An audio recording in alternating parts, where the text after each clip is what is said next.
Good morning. Since I've been city attorney over nearly 8.5 years, top priority has been to assure that our neighborhoods are safe and protected. And today, as part of that continuing effort, I have a series of announcements to make. We have filed 17 criminal charges against 3 separate businesses operating in the Hollywood area. 2 of these businesses, we allege, are underground and illegal nightclubs. The other, we allege, is an underground casino that we claim is operating illegally near the Hollywood Forever Cemetery. We allege there was a shooting at one of these locations with guns recovered. We allege that drugs were found at other locations. We allege that all 3 of them are not licensed. And in sum, we allege that the people who are behind these clubs have put their customers and people in the surrounding community at risk, in harm's way. And that has to stop. And that's why we filed these cases. Let me go through some details for you. The club at 800 North El Centro, where the shooting occurred, is especially problematic, we allege. It's in a residential neighborhood. It's only 350 feet from an elementary school, and it's directly across the street from a behavioral health treatment center. No Angelino should be forced to contend with a noisy, unlicensed nightclub right next door, especially one that had a shooting and multiple guns found on that property. We're going to pause for just a second.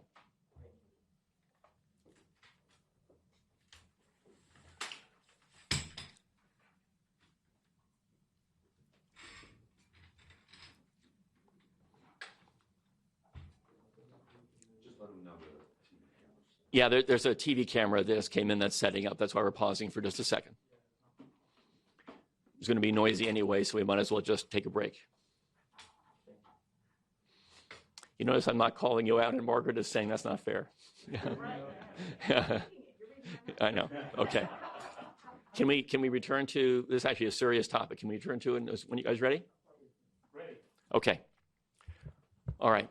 I said a moment ago in reference to the alleged operation at 800 North El Centro in a residential neighborhood across the street from a behavioral treatment center, less than a block away from a school, that no Angelino should have to contend with the activity that we allege at this location. Noise, an unlicensed club, a shooting, multiple guns found at the location. Now, the owners and operators of this alleged underground club face 12 counts, including dispensing alcohol without a license, live music in a dance hall without a permit, and a noise violation. I'll give you a little further background. The LAPD began receiving complaints about this location back in August. Upon going out to inspect, LAPD observed a large party and a cover charge with DJs playing loud music and alcohol sales. They broke up the party, arrested several people, and confiscated guns. On August 29th, officers responded to shots fired at that location during another party. And a witness there reported that there were 20 gunshots. A victim was shot several times in the face and on his body. Officers recovered a handgun, numerous shell casings from two different guns, and multiple bullet holes in the building next door. And then in early September, on 2 separate locations, LAPD went to the scene again. And at that location, it encountered additional parties, broke them up, and arrested responsible people. One time, they discovered 2 additional handguns. Another time, they confiscated the DJ equipment. 2 of the defendants face up to 5 years in jail and $10,000 in penalties, and one of the defendants faces up to 1 year in jail and $2,000 in penalties. The operator of the alleged nightclub at another location, 6024 Santa Monica Boulevard, is charged with 4 counts, including dispensing alcohol without a license, a dance hall without a permit, and a noise violation. It's a commercial property. It's located in a shopping center. It's adjacent to the Hollywood Forever Cemetery, and it's 500 feet or so from a Hollywood elementary school. LAPD responded to this location and observed a party and security guards at a door charging admission. They discovered large quantities of alcohol, and they discovered narcotics. LAPD broke up the party and arrested responsible parties. The operator faces 2 years in jail and up to $4,000 in penalties. Now, there's another operator of an alleged casino, this time at 5547 Santa Monica Boulevard. He's been charged with 1 count of illegally using that property. This is a 2-story commercial property. It has a market and a swap meet and space that is purportedly being used by a church. In August, LAPD took a report from an alleged victim who stated he was at an underground casino at that location when he was beaten and robbed. 1 week later, LAPD sent an informant to the location. That informant was able to purchase methamphetamine at the location. And a few weeks later, LAPD executed a search warrant. At this location, it discovered gambling equipment, ammunition, and large quantities of cannabis. The department arrested several people who were wanted on outstanding warrants and parole violations. The operator faces 6 months in jail and $1,000 in penalties. I want to return to the core theme here. These locations, we allege, are operating illegally. You've heard me describe that in some instances there were acts of violence, shootings, guns. You've heard me mention the proximity of these locations to sensitive sites, a cemetery, schools, a behavioral therapy location, and other sensitive locations.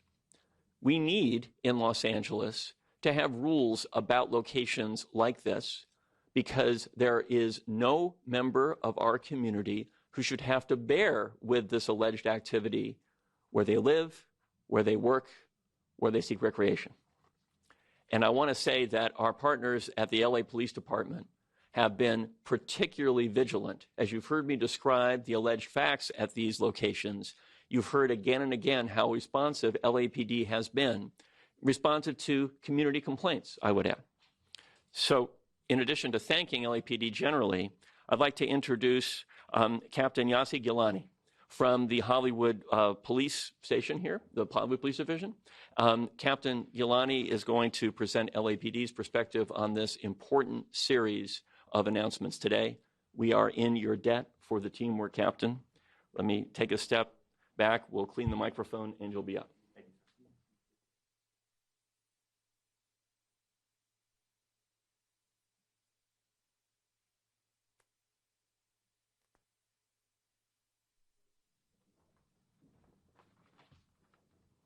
Good morning, everyone.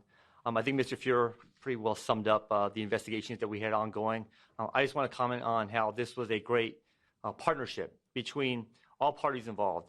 We actually received a Crime Stoppers tip about the club at 800 El Centro. That's how we became aware initially of that location. Community members realizing that there are issues going on in their neighborhood, letting us know about it. Our investigators then were able to go out there and verify, yes, this club exists, it's operating illegally. We got our partners with building and safety, our detective support and vice division involved, and the Hollywood Vice Unit started doing these extensive investigations. And working with our neighborhood prosecutor, Ethan Weaver, and I want to give Ethan a shout out here. He works from Mr. Feur's office. He did a great job in guiding our officers and telling them what he needed to be able to present a positive case that could go forward and permanently shut these locations down, as opposed to us going there, making a few arrests, and then the location starting back up again. So I want to thank everyone involved, the Hollywood Vice team, Mr. Feur's office, Ethan specifically, and building and safety. And again, this is a collaborative effort where everyone coming together and helping solve a problem, hopefully for the long term. You have a question? No, yes, sir, ma'am. Sorry. It's okay. I know. Have they all been officially shut down? Like, we're not having any of these parties or casino things going on again? From the last interaction we made, the last arrest, we have not had any instances at those locations up until now. Now, granted, obviously things, are always evolving, but as far as we know, everything's shut down. Are the owners and operators who are facing these charges all in custody so that they can't be throwing parties and having casinos? I can't answer that question. I'm not sure what their status is right now. Thank you, Captain.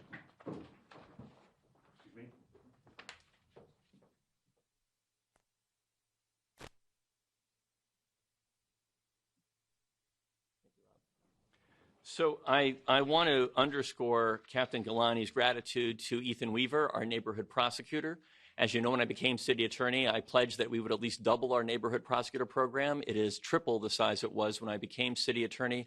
And that focus is because of matters just like this. This is the kind of community problem solving that it represents the best of neighborhood prosecutorial work and teamwork with our partners at LAPD. I also want to thank, by the way, our friends at Channel 35 LA City View for always helping us assure that members of the public are apprised of the work of our office and important issues in the community. I'd like to say a few words in Spanish, and then I'm happy to take some additional questions.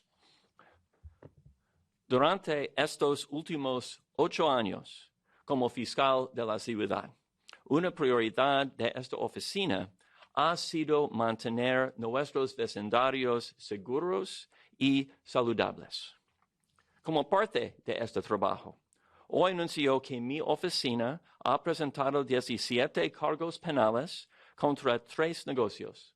Acusamos que 2 de ellos están operando como clubes nocturnos ilegales y clandestinos. También un negocio que está operando como un casino ilegal y clandestino cerca del cementerio Hollywood Forever. Con disparos en uno de los lugares y varias armas recuperadas y drogas encontradas en los otros lugares y los 3 sin licencia. Alegamos que las personas que operan estos negocios ilegales han puesto a sus clientes y todos cerca en camino de daño. Y eso tiene que parar. Now, happy to take questions. Yes, Ed. Can you elaborate on the importance of reporting these types of things and citizens being proactive? Because it sounds like that Crime Stoppers was a element in this. And yeah, and that's a great point. Yes, I will. So Ed Fulvin from the Park La Brea News Beverly Press asks, can one amplify the importance of residents of our community reporting allegations like these? It's so important in our city that we have a team collaboration between residents and the government where we are effective in tamping down crime and quality of life concerns. And let me be very specific. I know that in the city, this is a tough time. People are still reeling from the health consequences of the pandemic. They are, in some cases, they've lost their jobs because of the economic consequences of COVID-19. We have a homeless emergency.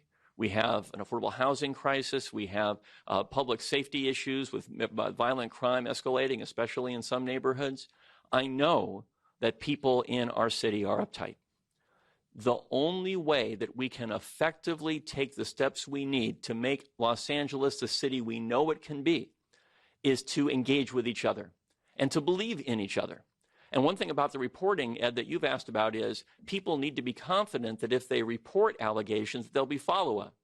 And that's one reason I was so focused on emphasizing the tremendous work of LAPD, which again and again went to these locations, taking extraordinary steps to assure the immediate neighborhood was made safe. In other words, if I were one of the people who reported through Crime Stoppers the allegations here, I'd be feeling, look at the responsiveness of the police department, the city attorney's office. They're taking action now. That's the city I want to live in. There's a problem, and we're solving it. And I think the 2 key words here are problem solving. We can solve problems if they're brought to our attention. This is a great example of the steps we're taking to do just that. Captain, anything further you want to elaborate on that point? No, actually, our... Wait 1 second, because Rob is going to protect your health.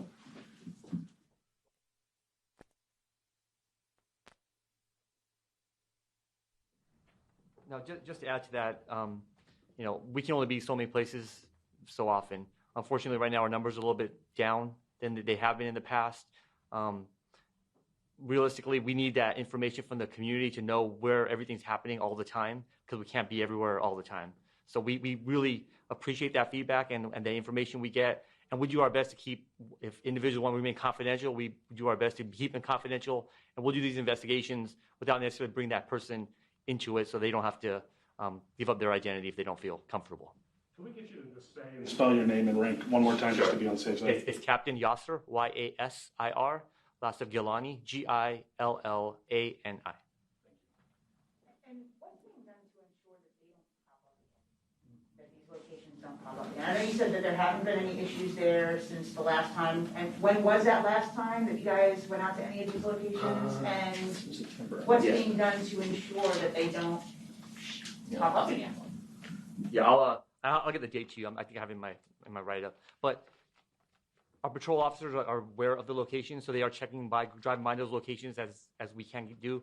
Our vice units are still very, very much aware of where those locations were because they were dealing with them constantly. They don't want those locations to pop up again because that's going to create more issues. So they're definitely on their normal routine daily checks of different bars and clubs. They're also going by those locations, seeing if they are operating again or if anything is going on in those locations. So they're constantly keeping an eye on these spots, given the problems that you guys Absolutely, have. absolutely.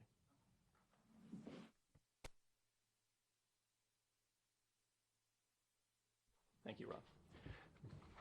So I will also say that when we encounter issues like these, an ongoing concern in the community, and there's been a prosecution that's pending, we know that the criminal justice system takes some time to reach a conclusion.